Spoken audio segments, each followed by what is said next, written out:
Good morning students, আশা করি তোমরা সবাই খুব ভালো আছো। আজ মঙ্গলবার Wings of Practice for Kids এই বইয়ের ওয়ার্কশিট নাম্বার 18-এর rearrange to make the sentences এখানে যে কোয়েশ্চেনগুলি আছে সেগুলি আমরা সলভ করার চেষ্টা করব। প্রথমে যে শব্দগুলো আছে সেই শব্দগুলোকে সাজিয়ে বাক্য গঠন করতে হবে। তাহলে বাক্য গঠন করার আগে বাক্য কী জিনিস সেটা আমরা আরেকবার রিভিশন করে নিই। যে এক বা একাধিক ওয়ার্ড গ্রামারের নিয়ম অনুযায়ী পাশাপাশি বসে যদি সম্পূর্ণ মনের ভাব প্রকাশ করে তাকে সেন্টেন্স বলে।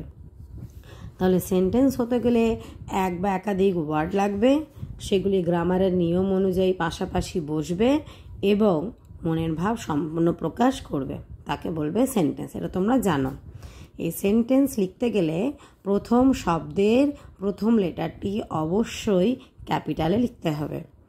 সেন্টেন্সের গঠন অনুযায়ী প্রথমে বসবে সাবজেক্ট, তারপর ভার্ব, তারপর আদার্স, মানে যে শব্দগুলি বাকি আছে সেগুলি। এটা কিন্তু অ্যাসার্টিভ সেন্টেন্সের ওপরেই বলছি। তারপর বাক্যের শেষে অবশ্যই দিতে হবে ফুল স্টপ। যদি সেই বাক্যতে অ্যামিজার এবং ভার্বের সাথে আইএনজি থাকে তাহলে প্রথমে বসবে সাবজেক্ট, তারপর বসবে অ্যাম অথবা ইজ অথবা আর, তারপর ভার্বের সাথে লিখতে হবে আইএনজি এবং দিতে হবে বাকি অন্যান্য শব্দগুলি এবং তারপর অবশ্যই দিতে হবে ফুল স্টপ। বেশ, প্রথম বাক্য দেখো, লেখা আছে শ্যাল গো আই। এখানে আই হচ্ছে সাবজেক্ট, গো হচ্ছে ভার্ব, আর এই শ্যাল হচ্ছে মডেল ভার্ব বলতে পারো বা অক্সিলারি ভার্ব বলতে পারো।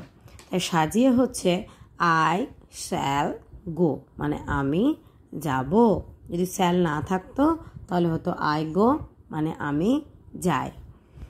নেক্সট কোয়েশ্চেন দেখো, গো উই স্কুল টু।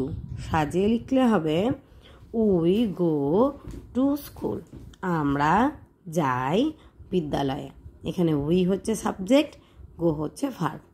এভাবে তোমরা 76 পাতার কোয়েশ্চেন নাম্বার 11 অবধি করবে। আমি এই পুরো পেজটা ছবি পাঠিয়ে দেবো।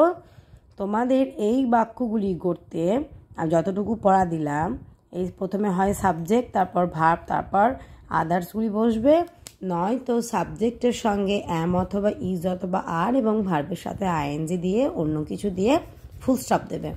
এইভাবে বাক্যগুলি কমপ্লিট করার চেষ্টা করবে। আজকে এটুকুই, টাটা।